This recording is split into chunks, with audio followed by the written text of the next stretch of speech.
What's going on? How's everybody doing? Welcome back to Coming to Resolution. I don't really have a whole lot of housekeeping today. No, that's a lie. I'm moving soon.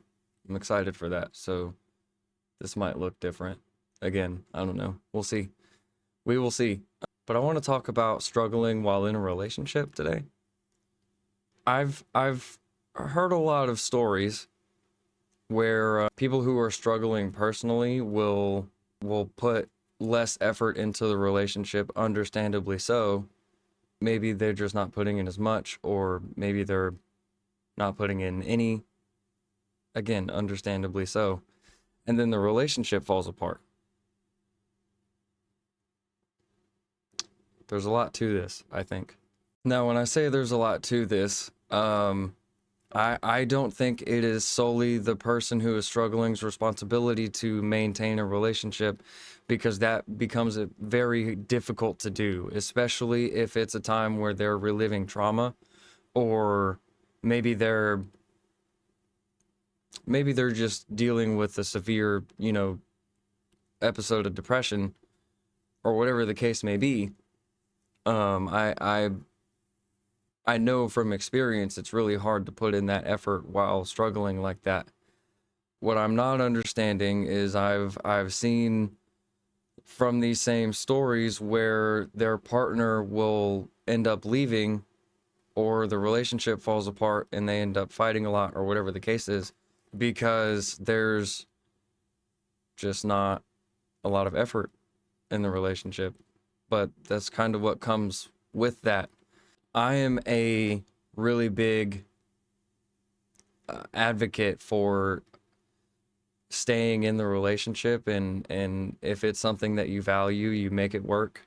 This applies to this kind of situation as well, especially, honestly, because if my person is struggling, I'm trying not to make life harder for them. I'm trying actively to just make things better and make my person feel loved. You know what I mean? That's the kind of person that I am. I would much rather let them do what they need to do to get through it and heal, and just remind them, hey, I'm still here. I love you. You know, I know shit's hard, but I'm not going anywhere. You know what I mean? And I don't know if it's just because I'm not in the same mindset as these other people that I've seen these stories from. I just don't get it.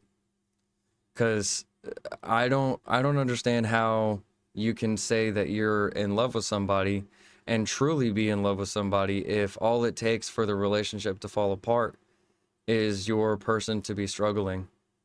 I don't get it. 'Cause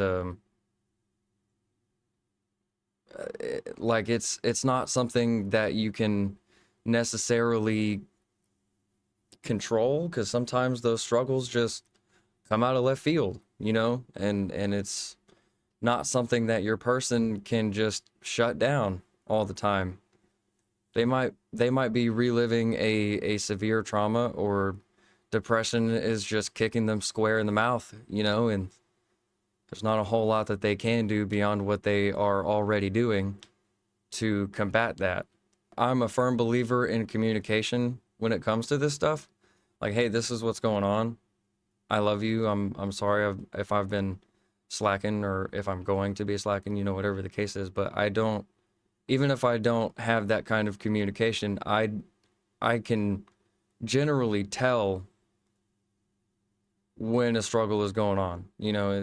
Generally. There have been quite a few times where I haven't known, and I carry on like normal, or whatever, and it just doesn't go that way. It just doesn't go the normal way, and that's fine.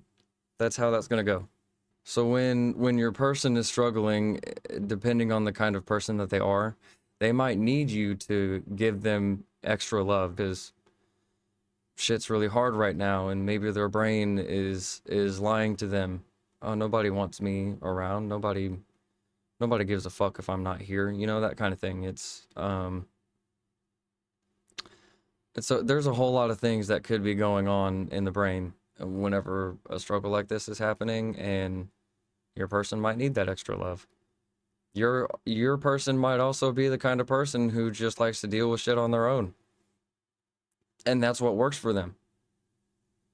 Your only, I don't want to say responsibility, but your only job in that regard, whenever you have that kind of person, is to just, hey, I'm still here, reminders, I love you, I'm not going anywhere, that kind of thing. It's not anything complicated to do, and you just carry on your day to day, whenever they're ready, they will tell you what's going on, or they will come get that extra love that they may want.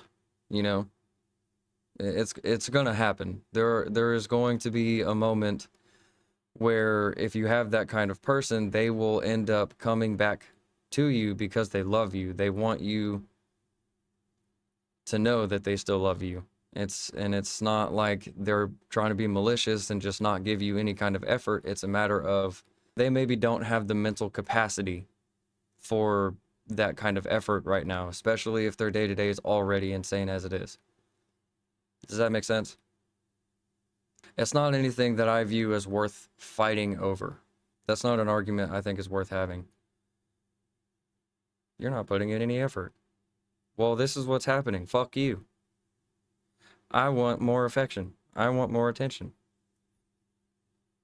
I feel like everybody has done that, but it's not an argument worth having if your person is actively struggling and you are just trying to make life easier for them, or at least be like, hey, I love you, I'm still not leaving, that kind of thing. I feel like that will beget a whole lot more positive results than, kind of nagging them. Because nagging doesn't get anybody anywhere. Apparently, one of the most common reasons for a divorce is nagging. So I'm not going to be the person who nags at his partner because they're struggling and they can't give me the kind of affection that I might need in that moment, or even just something that I want in that moment. If they're not able to do that, they're not able to do that. It's not because they don't love you. It's a matter of they don't have any more energy to give you that. I've also heard pretty commonly in like long distance relationships that whenever one of them is struggling, they don't like text as much or call as much, or whatever the case is, during a struggle. And I can't blame that person for that, because same thing, they may not have the energy for that. They may not have the mindset for, let me give this person some love right now, especially in really hard struggles. It's really difficult to be affectionate and be intimate when, and living a trauma or depression's just kicking the fuck out of you that week, or whatever it is. It's really difficult to do that. But those relationships also fall apart, and usually quicker, because it's long distance, and it's not like you live with them, kind of thing. And I also don't understand that, because I can't tell my person that I'm in love with them and then allow the relationship to fall apart and end because one of us is struggling and the effort just isn't there. Like, the effort's not going to be there if somebody's struggling. While you're struggling, your 100% of effort that day might look like 30% to them, but it is your 100% effort, because that's what you have the mental capacity for, or that's just what you're able to put out. That's just the way that it goes sometimes. Even when you're living with someone, let's just say sex is a regular thing, that's going to be a little lackluster while somebody is struggling, because they're not feeling any kind of sexual way. But something that I've also seen a lot of is, because sex is important to men specifically, whenever they're not getting that attention, let's say it's, for a while, whenever they're not getting that attention, they'll assume all kinds of shit that we shouldn't assume, and it'll cause an argument, because the man's now emotional and maybe paranoid or hurting for something that hasn't even happened. You know what I mean? Instead of, hey, what's going on? They jump to, well, this isn't happening, and you never do this, and you always this, and it just disrupts the whole fucking process of trying to get through the struggle, because now you've put your person in defense mode, because that comes across as an attack instead of, hey babe, what's going on? I've noticed there's some change in normal behavior. What's going on? If they don't want to talk about it, they're not going to talk about it. It's just not going to go that way. But if they decide that they're going to talk about it, then you have to sit there and listen and be willing to ask clarifying questions. Not assumptions, not attacks, but clarifying questions. You can't have effective communication with accusations and jumping into attack mode, or you're already on the defensive going into the conversation, because then you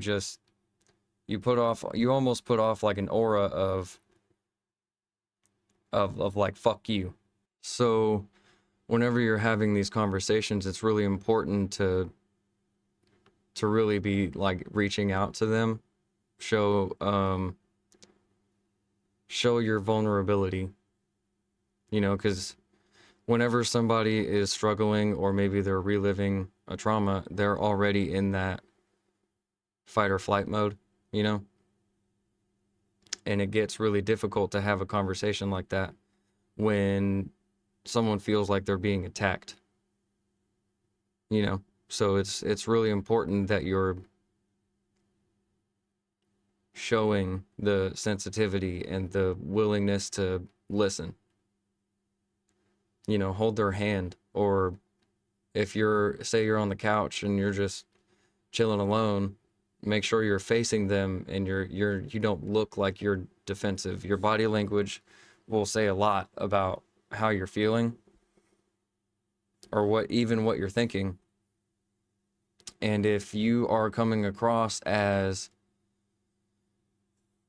attack or already in defense mode, then that conversation is not going to go anywhere. Let's say you and your partner are sitting on the couch and like watching a show or whatever, you're cuddled up together, or maybe you're sitting on opposite sides of the couch. Well, you know what? Let's say you're sitting on opposite sides of the couch, for the sake of this scenario. And you decide to go over and like show them some affection. Like maybe you scoot over a couple of spots and you just put your arm around them, or you hold their hand, or whatever. And they don't really seem to be all there, like maybe they're just not being attentive, or the usual response to physical affection just isn't there. It's really important, even if you don't know that they're struggling, it's really important to come at it from an angle of love and learning, because it's whenever you're coming from a place of love and you go, hey, what's going on with this, and you have that conversation of the struggling, and this is what's going on, and this is what has been happening in my brain and my thoughts, and all that stuff. It's most important that you are willing to sit and listen, especially us men, because a lot of men are fucking terrible with emotions.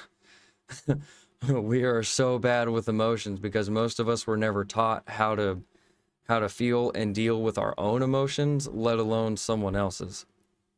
We immediately jump into fix it mode whenever we come across a problem like that, and that's not always what needs to happen. So whenever you're trying to listen to your lady, what you need to be doing is you just need to be sitting there and listening. Let her get it out. Whenever she gets it out and you are having a back and forth conversation and you are communicating with each other, that's when you start making progress in helping her heal and helping her get out of the struggle. Or at bare minimum, reminding her that you still love her. Because that's really important whenever somebody is struggling, especially if they're an anxious kind of person, or maybe they're an overthinker, or maybe depression's just kicking their fucking ass. You know? Stuff like that is really important for those kinds of people. Then we have to learn to, whenever we go into these conversations, we have to take a step back and listen instead of jumping into fix it mode, because if we jump into fix it mode immediately, and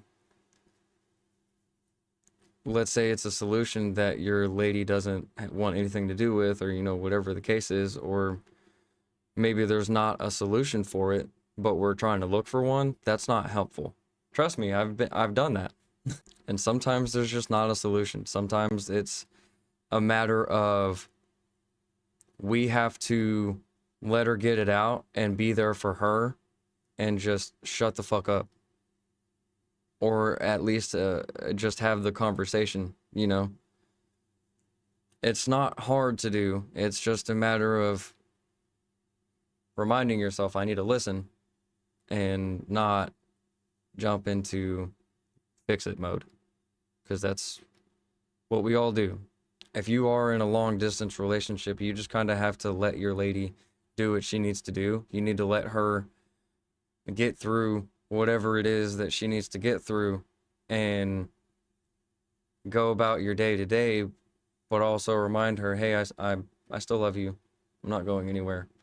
If you tell her that, that might turn into a conversation of what's going on with her. That might further strengthen your connection, because now you've had that vulnerable conversation, and it can be a really productive one, you know, because for the sake of communication, that can be super helpful for any kind of relationship, especially if it turns into a conversation coming from a place of love from the both of you. That will then tell that person that they can trust you with their emotions, especially if you're still new into this relationship.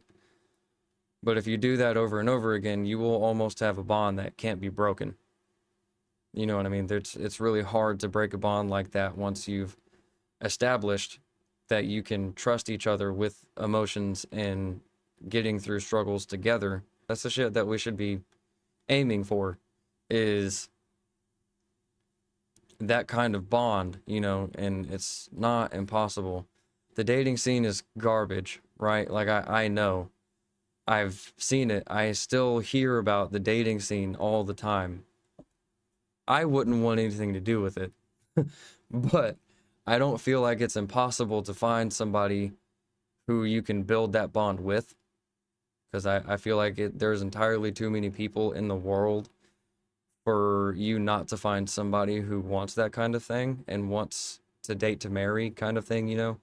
I don't feel like that's impossible at all. Might be difficult with the dating climate, but I don't think it's impossible. So anyway, just make sure that whichever person you are, the person struggling or the partner in the relationship with someone struggling, all it generally takes is a little bit of communication.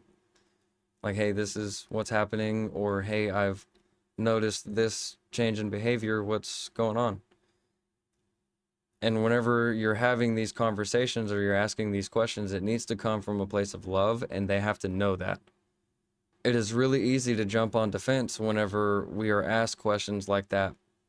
when we're struggling, especially reliving trauma, or even, again, the depression is kicking the shit out of us that week. It is super easy to jump on the defensive because when you're in that fight or flight mode as is, and you feel like you're doing something wrong, it's so easy just to jump into that. It's almost impossible not to, depending on the kind of struggle that your person or you are dealing with. But it has to be known whenever you're the partner in the relationship. It has to be known from your angle that you are coming from a place of love. Your body language, again, says a lot. Your tone of voice says a lot. If you have trouble with your choice of words, think about it for a minute and think of the best way to word what you're trying to ask. Whenever you ask the question, it comes across the way that you want it to come across and not some fucked up way of asking. Does that make sense? It can be hard to not jump on the defense whenever you're being asked questions like this. It absolutely can be. But I think it's important for both parties in the relationship that to know that it's just a matter of communication. Even if you don't initiate it while you're like if you're the person struggling, even if you don't initiate it, it's really important to catch yourself from jumping on the defense whenever your person comes and asks you, hey, what's going on with this? You know, like, are you okay? It's really important, even if your person is not good with words, because that's a common thing. People aren't good at asking the questions that they want to ask. You know, they kind of blurt out whatever comes to mind, and it can come across as a fucked up question or something that they didn't even want to ask to begin with, you know? It's also important to note that they could be asking they could just be asking simply because they want to know what's going on with you. And if they can do anything, I feel like this goes for both people, but in a partnership, both people generally want to do things for the other. They want to be there to serve, and they want to be there to help the other get through the struggle, or even have help getting through the struggle, you know, just to make life easier for one another. Maybe they just simply want to be the person that you go to whenever you're struggling, you know? It's important to note that stuff because that kind of thing can strengthen the fuck out of a relationship. Like, your foundation, rock solid. You know, like, you're not breaking it. Hard as you want, as hard as the weather or whatever tries, that foundation isn't breaking whenever you have the kind of connection that we're talking about right now. It's really hard to do that, especially if you've made it through struggles already and you're just doing it again. That foundation, once it's been built on the communication and the trust within each other and getting through struggles together, it is really fucking hard to break that foundation. And I feel like that's something that needs to be noted when it comes to thinking of the security of your relationship. Me personally, I am all about my person. I'm for one person. That's it. I am that person who will put forth whatever effort I can whenever I'm struggling, because just because shit sucks, my 100% effort today might look like my normal 20% or, you know, whatever, but it's there. It's not hard. I mean, it is hard, but it's not complicated. You know what I mean? So that's all I got for that one. I feel like I've already been talking in circles. I will see you in the next one.